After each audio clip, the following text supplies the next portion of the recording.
Hello and welcome, Almost 30 podcast. Hey, everybody. Trying to mix it up. What do I normally say? I say hello and welcome, right? Hello and welcome to Almost Hello 30 and welcome. podcast. Greetings. Greetings, Almost 30 podcasters. Welcome to January 2022. I hope you are having a beautiful year thus far. We are very grateful for you. We're very grateful for our community. We're very grateful for everyone that listens with us, that does anything related to Almost 30. We're grateful. Truly grateful. You say 2022. I'm like, oh my God. We recorded literally 6 years. Hello. Our astrology episode. So there's an astrology episode talking about the astrology for 2022 with Ophi from the Astro Twins, who's the number one OG of astrology. And in the entire episode, I was like 2021. I was basically saying 2021 the entire episode. And even it was messing like, her up. Huh? No, she's cool. She's very cool. She's very, very like lax. Like it was like, I love that. yeah, she was very cool. It was such a good episode. I know you guys have all loved it, but yeah, it's hard to say 2022. It feels good though. I like that. I like it. I like it. Too. I like the 2022, but it's kind of crazy. I It's know. crazy to think about just, I don't even know. It's like Being alive. Being alive. Well, let's go there. I think it's crazy that we're 22 years away from 2000. I know, man. And 12 years after I graduated college. I know. Whoa. I was talking to Letitia, our friend, the other day, and we were both like, we both felt the same around, we think we're 26. Mm-hmm. We still think we're like in our late 20s. Forever it's like 26. a weird, there's like a weird, like, I don't know. I don't think it's attachment. It's just like, I do feel young, but I'm like, you're not anymore. You're 34. I remember my dad saying that. He's like, it's weird because I'm 55. He was like 55 at the time, but I feel like I'm 30. He's like, I don't feel different.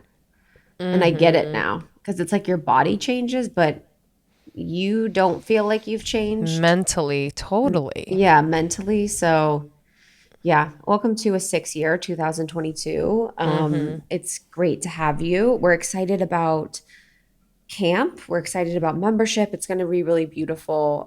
It's going to be so beautiful. So camp is our free online virtual wellness event that we host every 6 months. And we want to bring together just you all in a space that feels very open, feels very invigorating, feels very connected. And we bring some of our favorite healers, teachers, leaders to do special workshops that only happen on that day with you, the community, for free. So this is a free event that we do. Make sure to bring your friends and we will see you there. You can register at almost30.com/camp. Yeah, can't wait to see you. And this is a kickoff for membership enrollment. So membership will be open right after camp. We kick off membership for the next round in February. So super, super excited to welcome our new members. This has been a place where Krista and I have just poured so much of our time and energy, and it's felt so good. We have workshops every single month. This round, we are going to have a form of sound healing every single month. We have live hangs with Krista and I, which are always so much fun.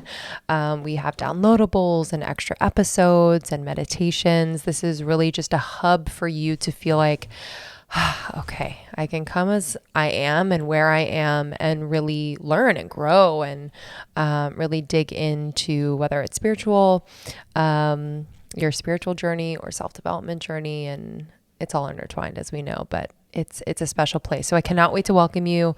You can learn more when it's open at almost30.com/membership.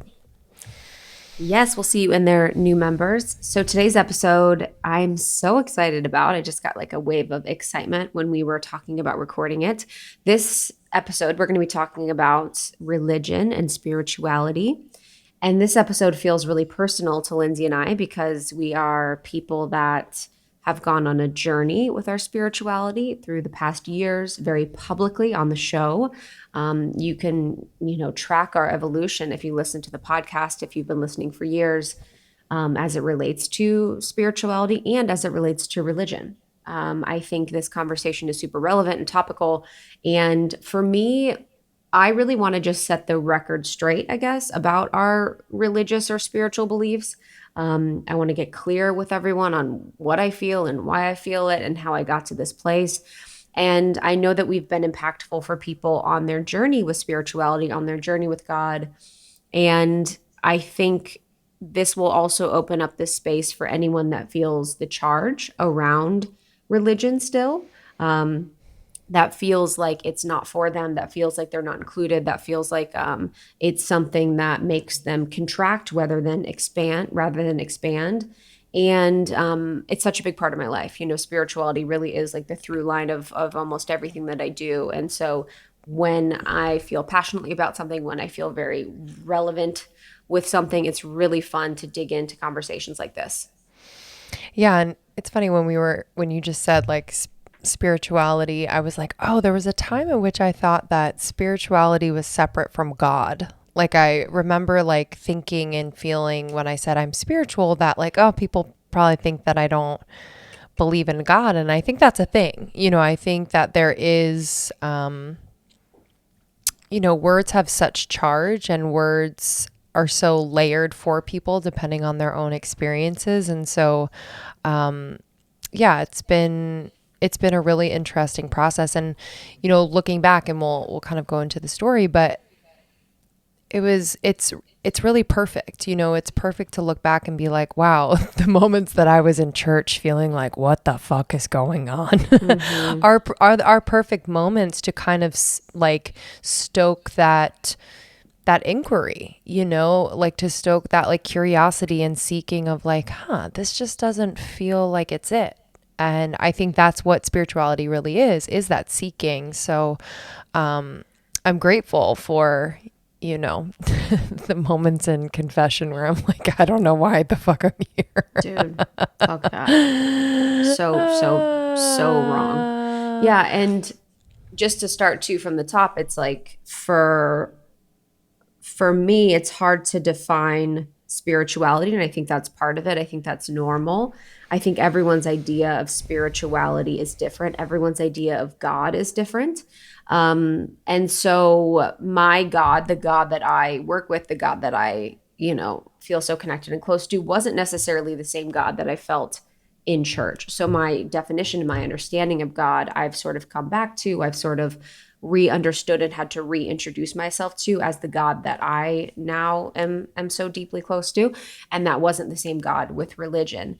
For me, religion is the dogma. It's the ritual. It is the God outside yourself rather than God in yourself. And it is the separation from yourself rather than the closeness with yourself and the closeness with what you believe to be spirit. And my journey with religion, so I grew up in a small town in Ohio, and it was very Catholic. It was so Catholic. There was tons of Catholic schools that most people went to. They were private. I ended up going to a public school, but we still went to church every Sunday. I did CCD. I was confirmed. I was all these different rituals that now are very creepy to me, as far as it relates to in the Catholic Church. And I will never forget going into confession and going into that little box with a stranger and telling a stranger that I had stole from my sister, that I had lied to my mom, that I had, done all these things, and then walking out after feeling all of that shame and judgment and confusion with telling someone I didn't know that I had done all these things that were, considered to be wrong. Then I had to say these prayers next to other people and kids that had also just done the same thing, and then compare the amount of prayers that I had to say for my forgiveness to God with the other kids that were sitting next to me that were also themselves doing their, confession or their, um, uh, what is it called? Retribution, or like, what Attrition? is it called attrition? It might be actually I called don't attrition. know. But yeah, I was just sitting next to these kids. I was like, this doesn't feel right that we're all now comparing. So there's the shame component. There's like the the acknowledging this person, like this pastor, this priest, who actually is a stranger to me, I don't know them at all, as someone that will judge me and determine my fate. And then also having the shame part of comparing how much prayer I'm doing or how much of the Hail Marys I'm doing compared to other people based on the bad things that I had done in my life. So it was all very weird to me. And I just remember it was like a big point of contention within my family because we all really hated going to church. And my mom had that Catholic guilt. I think it's like a very Midwest thing, but she had a Catholic guilt. And so she was always forcing us to go, even though none of us went to go. So it was always this like point of weird contention in my family throughout my life. And I think I had to be at a moment of like pure rebellion in college where I was like, no more. I will no longer be a part of the church. And at that point, I sort of lost, my connection to faith, even though I had it in very small ways. It never left me, but there never was like a strong feeling after I lost the church because I felt like the way through to God was through the church. Yeah. Similarly, yeah, I grew up in a small town in Pennsylvania. I did not grow up going to CCD or anything like that. My up until about seventh grade, my mom was like very much just seeking like a place where she could bring her kids. My dad really didn't go to church for his own reasons, but wanted to like bring the kids to a place that she felt like, oh, this is a community, this feels good. And we would kind of bop around to different like Presbyterian or Episcopalian churches. And to be honest, like I didn't hate the energy there because like priests were married, like it was like very like family feeling, like where it wasn't this like formality of like you go into the church and you're like, whoa, and then you like have to sit and go to confession, all these things. It was super lax, and I just didn't love going to church, and I didn't really understand the why behind me were going to church. And I think that's like kind of an important piece that maybe parents overlook, when they tell their kids, hey, we're going to go to church. Yes. And I think, explaining to a kid a why is really important so they can kind of start to integrate like, oh, this is important because fill in the blank. So then my parents wanted to socialize the idea of me going to a Catholic school. My dad had grown up in Catholic education, and this particular Catholic school had like a really good theater program. I went to this school. The energy was different. That's for damn sure. I walked in, it aesthetically looked, all respect, aesthetically at the time, because it wasn't familiar to me, it looked like a prison. And I was like, oh God, I don't know if I could do this. I really don't know if I can do this. I'm so affected by like the aesthetics of my environment. Everyone is, and they think it's subconscious. If you say you are not, it is subconsciously affecting you. Yes. So it was just like super gray brick. It was just like, it was hard. But, looking back, it was definitely a place where a lot of amazing people there was a lot of good things there. But this is where we had to convert to Catholicism in order to go to the school. And I was always really confused by that. I was like, so I can't just show up here and just like go to this school. I have to convert. And so I went through the whole hullabaloo and like did I think I was confirmed and did something else, something like that. I forget. And we had to have like meetings with sister, I won't say her name, but sister. And she would come over to our house and we would have dinner. And it was just like this whole very interesting experience. I remember just being like, whoa, like this is my life now. Like it was just very weird and out of body. I just never felt connected to it, but I connect with people, and some of these people were just really beautiful, amazing people, like the sisters at our school. But I was confused. I'm like, why are you 32 and you live in a convent and I was just very confused as to what why they had to be like kind of separated from society in a way, Yes. it just made me sad. And this Yeah. is just me kind of placing my own projections on this. So if Yeah. this, it's just not for everyone. Mm-hmm. And so yeah, throughout my time there, like 6 years, it was just this. I was just kind of like skating by. I never knew all of the prayers fully. Like I never connected to it ever. And it was a weird thing because I did feel a little bit of, well, she knows all of these prayers, or she knows they celebrate this at their house. Like there was kind of this hierarchical thing of like, I was comparing myself to other people based on like how religious or how Catholic or how good a Catholic Yes. I was or other people was. So that's a weird thing that I definitely think is like institutionalized. Like you are a good Catholic, you are a good, fill in the blank. And it's like, yeah, like to God, it's like I mean, I it's can't. not that. So I always thought that was super interesting. But then, going to college, I went to a Jesuit college, and I wasn't practicing. I didn't go to church. And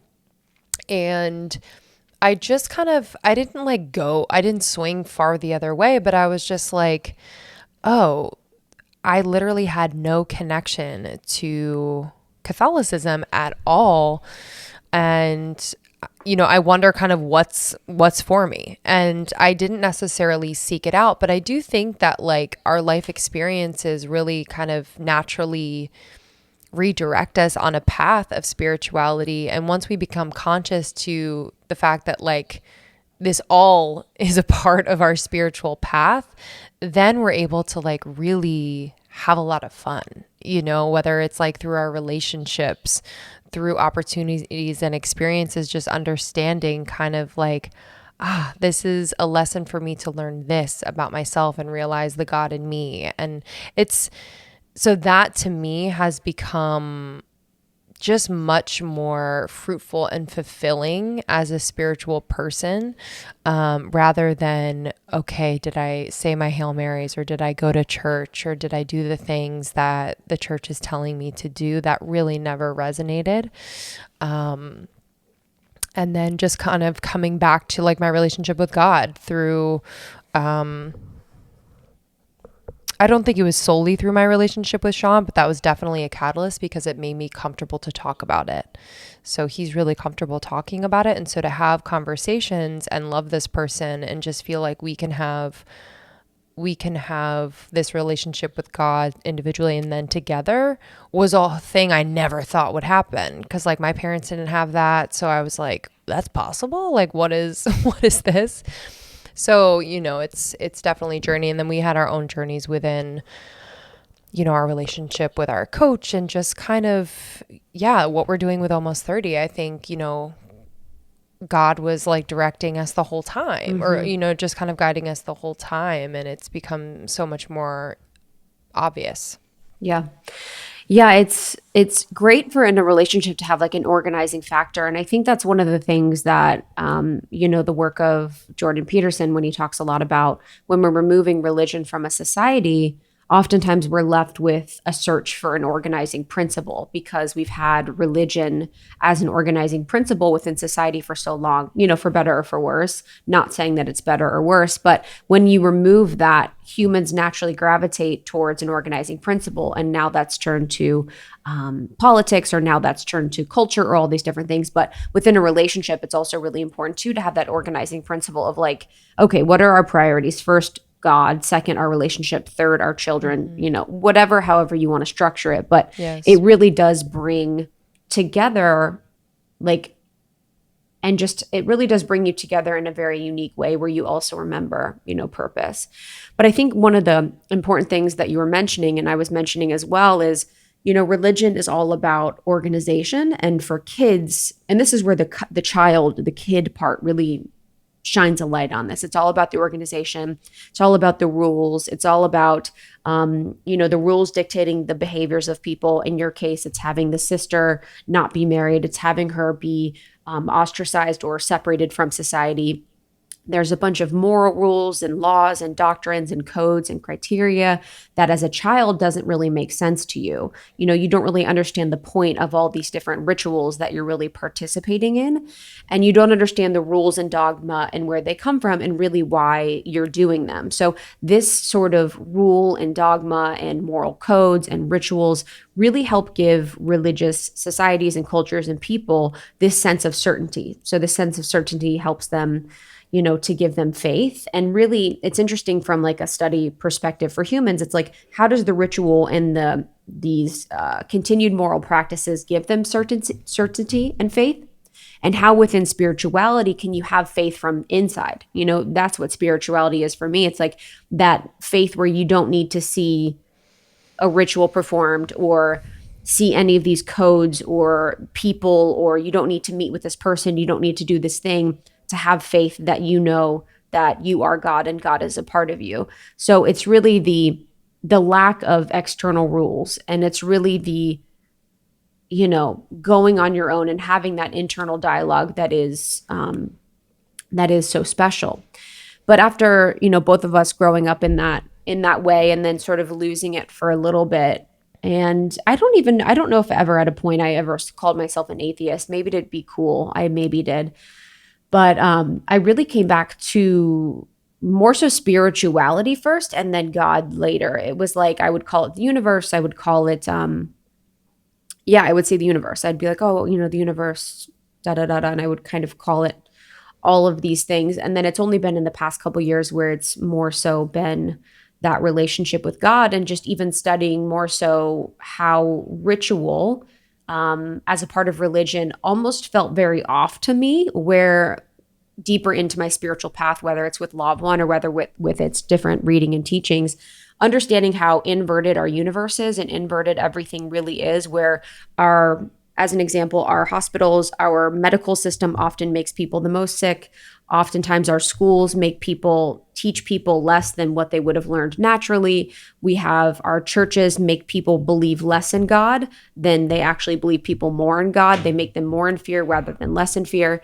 And so within the Catholic Church, that was something that I really realized over time, where I was like, these rituals seem off. Like what is happening seems really off, where there is, and this is, again, my perspective. I think if you feel really religious and connected to your religion, that's very beautiful. When you come to listen to a podcast, you come to listen to different views and perspectives. And that's exactly, you know, what I'm sharing. But I always thought it was so weird that there was such an obsession with Jesus dead on the cross rather than like the living teachings of Jesus, and how there was like, it was just the reminder that either you have to live this way because he died for your sins. The martyrdom obsession was very prevalent for me.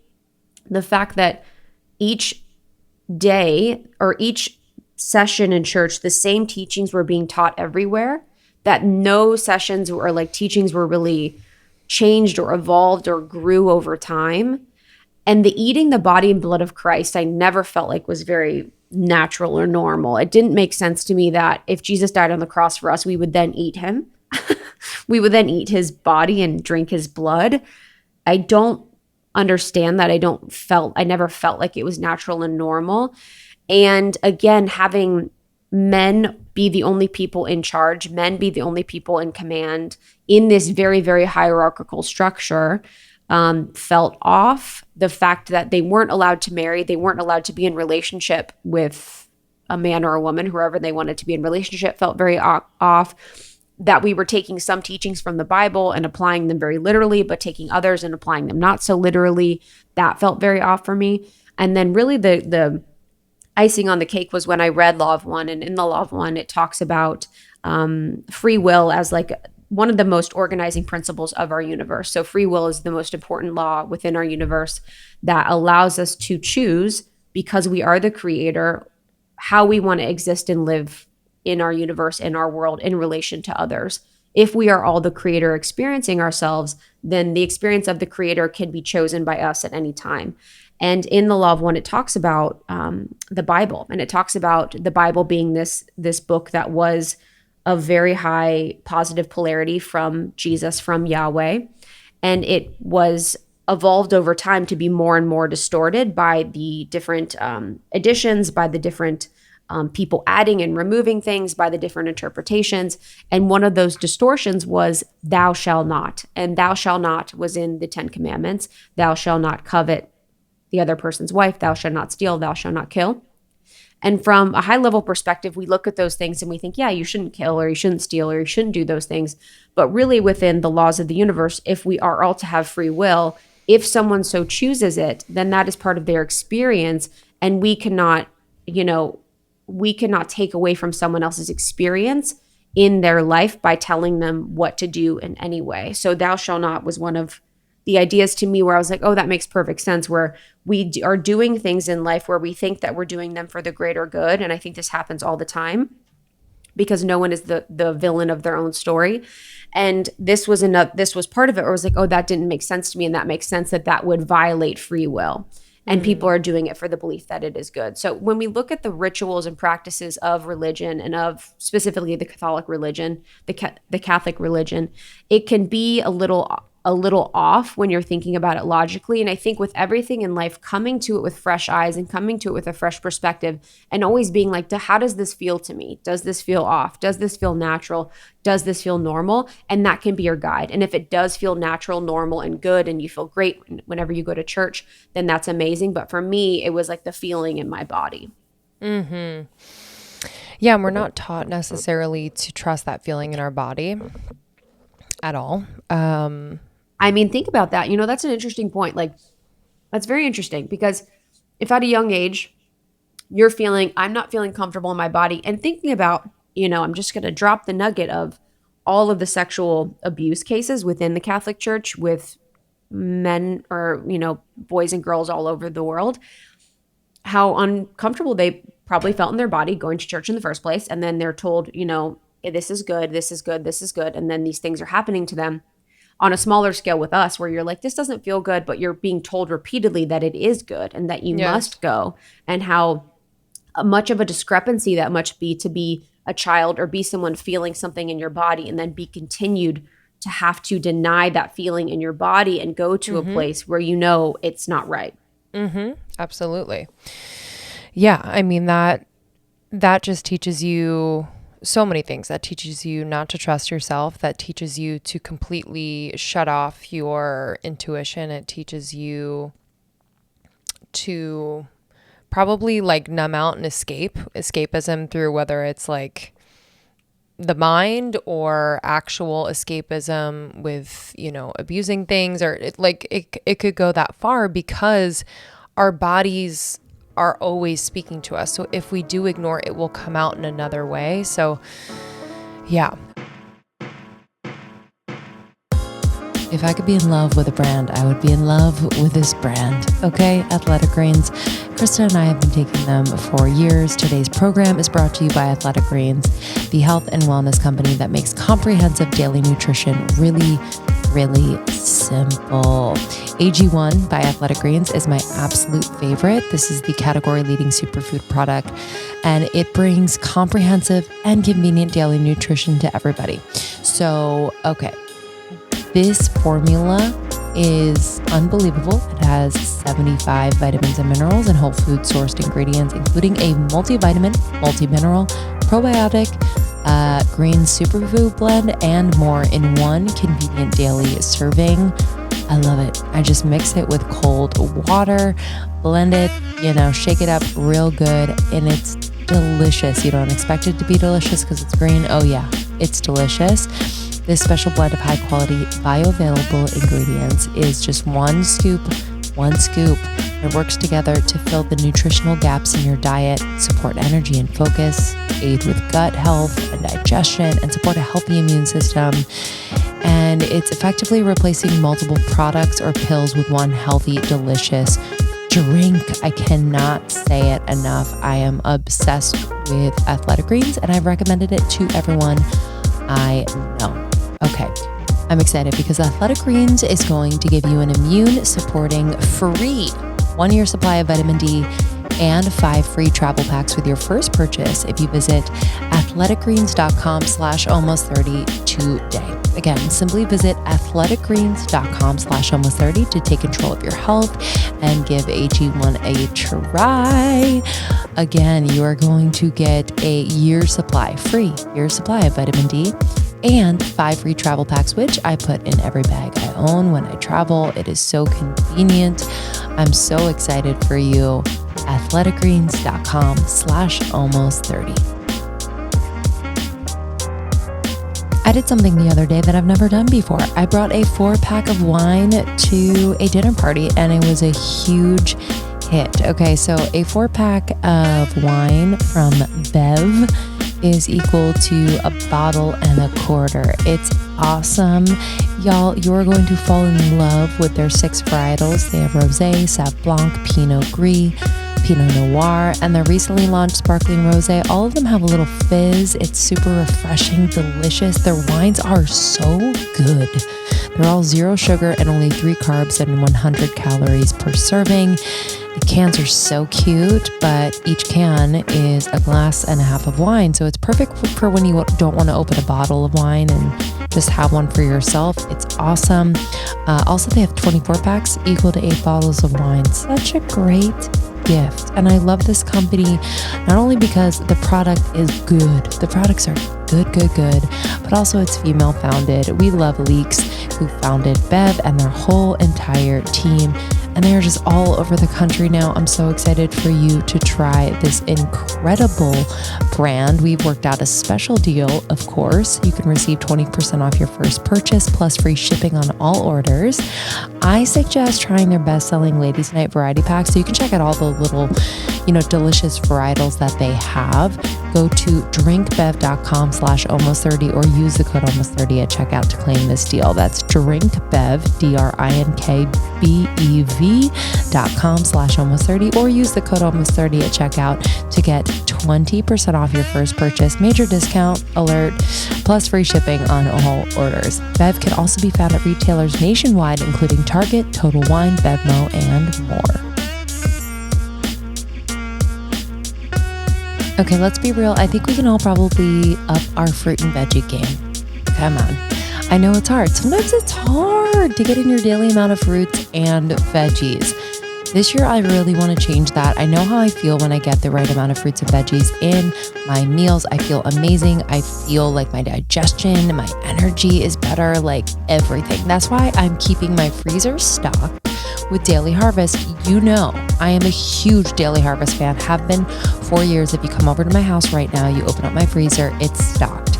This is the easiest way to get more fruits and veggies into my day every single day. They have my back always with delicious food. It has to be delicious. It has to be delicious for me. It's really good for me and good for the planet. So Daily Harvest, if you don't know, delivers delicious harvest bowls, flatbreads, smoothies, and more, all built on organic fruits and vegetables right to your door. And it is so convenient because it stays in your freezer, and literally when you drop it in your blender or put it in the pan and it's ready in no time at all, it is so fresh because they freeze everything at peak freshness. Okay, some of my favorite Daily Harvest menu items. Okay, a new one of mine is the tomato and zucchini minestrone soup. I'm a soup girl now.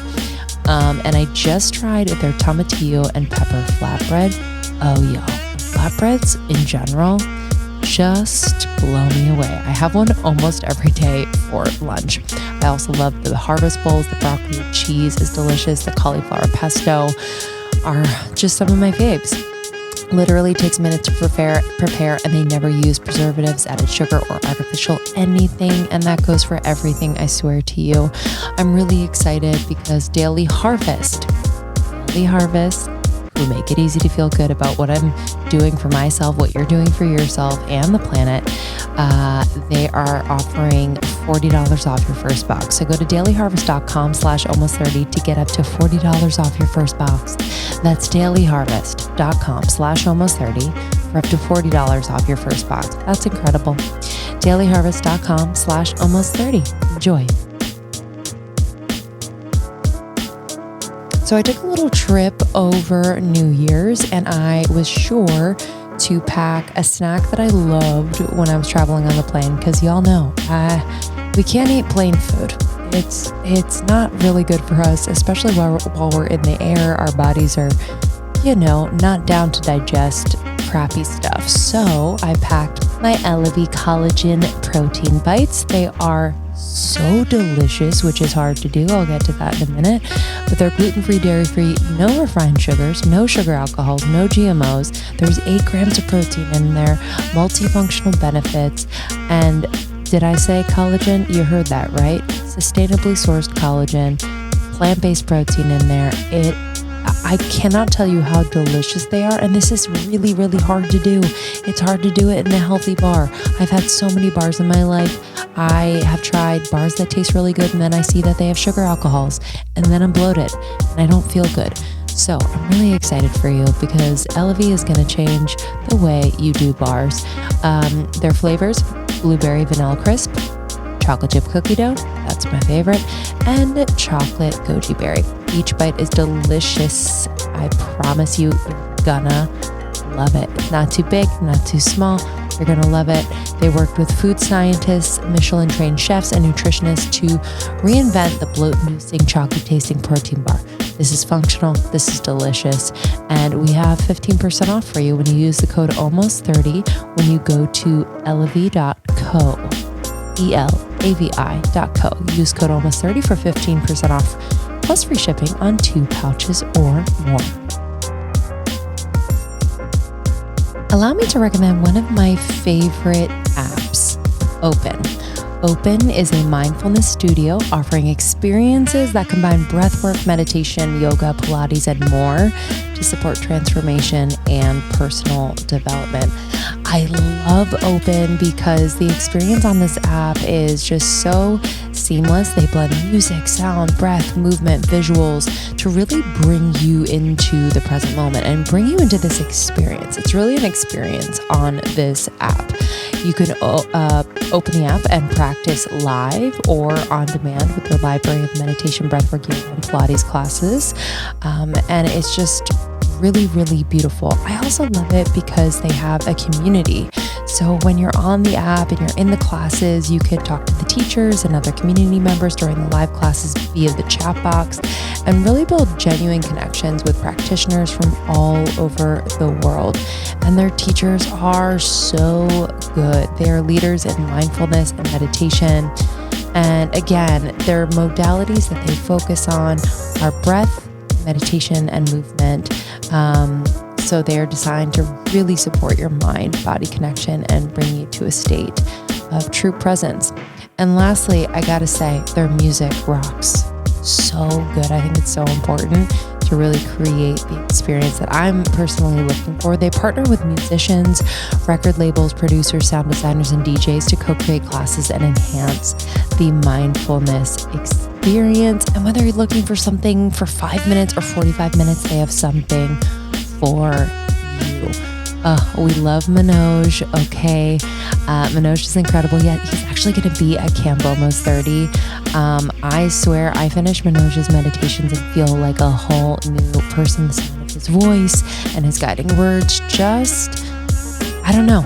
My overthinking is just kind of disintegrated. And I'm just like soft on the other side of it. It's really beautiful. Okay, the platform is brilliant. You're going to love it. I'm excited to offer each of you 30 days of access for free. All you have to do is open your phone right now and visit open-together/almost30 to sign up, or click the link in the show notes. That's open-together/almost30 to sign up, or click the link in the show notes. You'll use code almost30 for 30 days totally free. Again, it's open-together/almost30. Use the code almost30 for 30 days totally free. Tangent, but not on. This is kind of more extreme example. I think Catholicism is more relatable and more mainstream, but I was watching a Scientology documentary last night, and I mean, that is the extreme example of, from my perspective, the like preying on and manipulation of people using quote religion. And I won't go into the whole beliefs of Scientology, but it is so super out there and bizarre, and the not only the practices but the way in which people are taught to treat one another is quite alarming. And I have to and this woman that was at the center of the documentary had literally been born into it, and I just thought about that. I'm like, if you are born into this is all you know. So of course, it's like, I'm born into a certain way of life, you're born into a certain way of life, and that is what we know.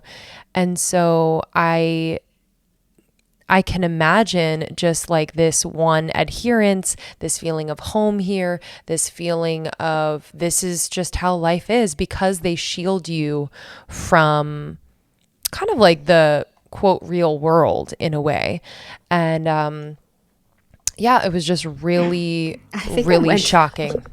I was in, my friend in high school moved to California. And I remember one time we were walking around in California somewhere. It was like in her like town. And we went to a Scientology center. They're called like a D. It starts with a D. Forget what the sign, but these people were outside of this place. And they're like, do you want to come in and learn about Scientology? We were like, sure.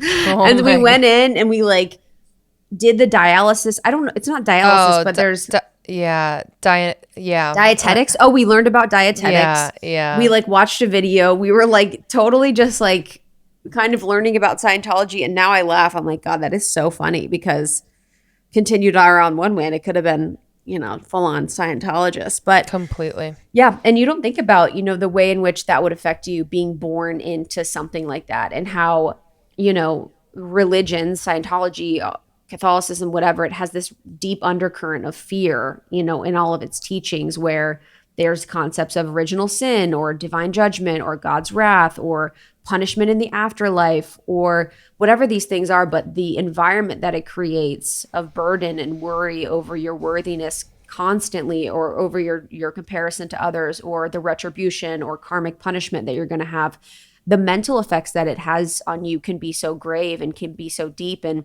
we did an event on religion and spirituality recently. It was a month or so ago, and it was really profound because we were talking a lot about that and the mental effects it can have on you. By contrast, when we're thinking about something like Scientology or Catholicism, spirituality really, discards the fear and worry in favor of hopefully a more loving and accepting, compassionate approach to life and even death. When we're looking at the work of Ram Dass, we can really see that death is like taking off a tight shoe, where your eternal soul is really allowed to go back to the beautiful eternal source where it came from. So it's interesting how spirituality really takes like a less hardened, less attached, less intense, less fearful approach, where spirituality is more the love route. Mm-hmm. Yeah, I also think like I think being on a more spiritual path with, God still at the center of it has, I kind of see it in like, when I picture, and this is very specific to my experience, so, everyone has their own experience, but like, I do feel like in a Catholic church, it's like you're kind of waiting for, you go to church because you're like, I'm waiting for the answer to make me feel better, fill in the blank, better, more peaceful, tell me that it's all going to be okay. And it's like this very intense, disjointed energy. And I think with what I've understood about like my own spiritual path, it's like having the ability and having the inner understanding and peace to know that like there will always be, because we are human beings on earth, there will always be disturbances. There will always be things that are pulling our attention and our energies. And how can we, I guess, like very generally hold our center, but know that we are not that thing. Know that like we are as Gary Zukav says, and even in The Untethered Soul as well, it's like really in the seat of the soul. Like we are not the object of consciousness, like we are consciousness. So it's like, for me, that has energetically felt different when I think of people like waiting for the answer from the priest or from the guru or from whatever. It's like, it is that energy of like, tell me the answer, because I'm seeking and I need to know the answer. And with spirituality, it's like, I don't know. The thing is like always, I don't know, it's like always seeking. And it's, I think in religion, we've seen people not know and then make up an answer, and then that becomes the thing that they abide by or believe is truth. And I think with spirituality, there are so many things that are like not known, and it's like it is up to the individual seeker to kind of navigate that. And again, it's more inward than outward seeking the answer. But yeah, it's complex. It can also be incredibly simple.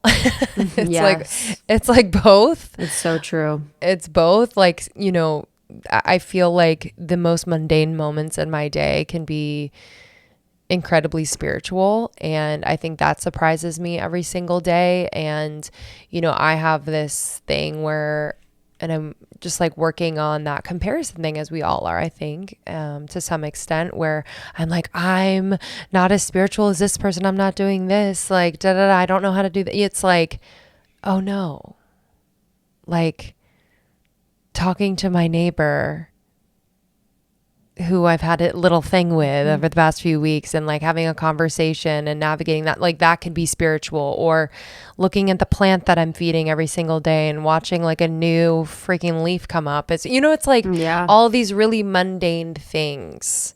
That is it. Yes. Yeah, I think, yes, I completely agree. And the spirituality as our own definition, that's what's hard, is it's people are kind of looking for the form to the formless within spirituality. And when we started to talk more about God as like the figurehead of our spirituality, I think it was probably interesting for a lot of our audience, because they were probably like, ooh, because I think for us, even when I started to socialize, even using the word God over universe, it was like it has such a charge to it that it can be a little off-putting for people, where they immediately think, rightfully so, from like a cellular level, like, what are you going to tell me? Or they have that feeling of like, oh my God, the God that I know, the God that I grew up with, the God that I have been told is judgmental, the God that I know is exclusive with people, the God that I know only loves people that do these things, And so the reclamation of that word is powerful and is important. And it also, if it doesn't fit for you, it doesn't fit for you. I think I've said this before, but in the Hermetica, which is one of my favorite books, which is a Hermetic text that's distilled down to like some of the most important pieces. But in the Hermetica, they use the word atum for God, Atum, and they use atum because God has been so charged over time and God has been so projected upon over time. So they actually use a different word. And so for such an old historic text as that, to use a different word instead of God, it really reminded me how incredibly layered the word God is for so many people. So if that word doesn't fit for you, if spirit works, if goddess works, then that's great. I mean, the God that I know doesn't care what word you use, but I do feel like from the lineage that I come from, my, history, the word God and the reclamation of that feels really, really good. And as far as spirituality, I think too, we compare ourselves a lot when we're like, oh, okay, they have spirit guides they talk to, they have angels they work with, they do Akashic records, they, do all these different things. And we have all these tools and resources that people leverage and use to find access to God. But again, those at times can be really just big distractions. And, the experience of divinity and the experience of spirit and the experience that you're having within spirituality is so unique to you and so special. And it is so grand and powerful. And then it's also so small. And I've had the most spiritual moments in the most unexpected moments. When we were at Onsite we did this retreat. It was like a workshop therapy retreat. And we were in Nashville. And I remember I had a visit from either a Palladian or Angel Michael or Jesus or Mother Mary. There was something, but I had a moment of feeling more love, seeing tons of blue light, and feeling this connection to something that I felt more love than I ever felt in my life.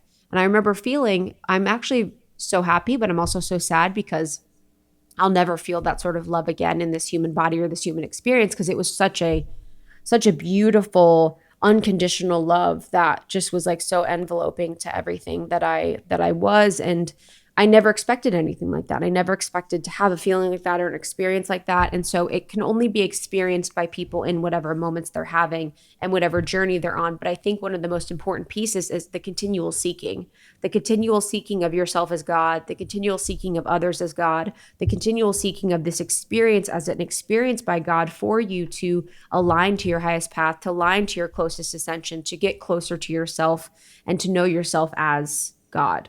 And just know that wherever you are right now is absolutely perfect. And, if you are a member of a church, if you are a part of a certain religion, if you are an atheist, if you are curious about your spiritual path, like truly it is all quite perfect. And I think when our self-inflicted judgment comes in, that's kind of the separation energy that really doesn't want you to be connected to yourself and to a greater power. And so just notice that it's not about, shaming yourself for it, but just noticing that, because that's not you, that's not you at all. And,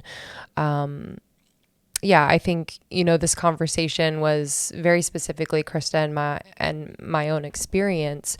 And so if this is not yours, if it's similar, if some things felt a little bit like, ooh, like kind of triggering in a way, just know that like where you are is perfect, and we really honor where you are. And I think anything that we said that feels charged is from our own experience. And I think the more that we can share and kind of recognize our own experiences within these realms of religion and spirituality as like, ooh, yeah, that didn't feel good when that happened, or yeah, I felt that in my body and it didn't feel right, but I was just kind of going along with it, is actually really good, and I encourage you, whether it's through journaling or conversations with people that you can trust, or even just, listening to podcasts like this or others, it's always good. It's for a purpose to kind of stoke something, whether it's a memory or just a thought or a feeling, and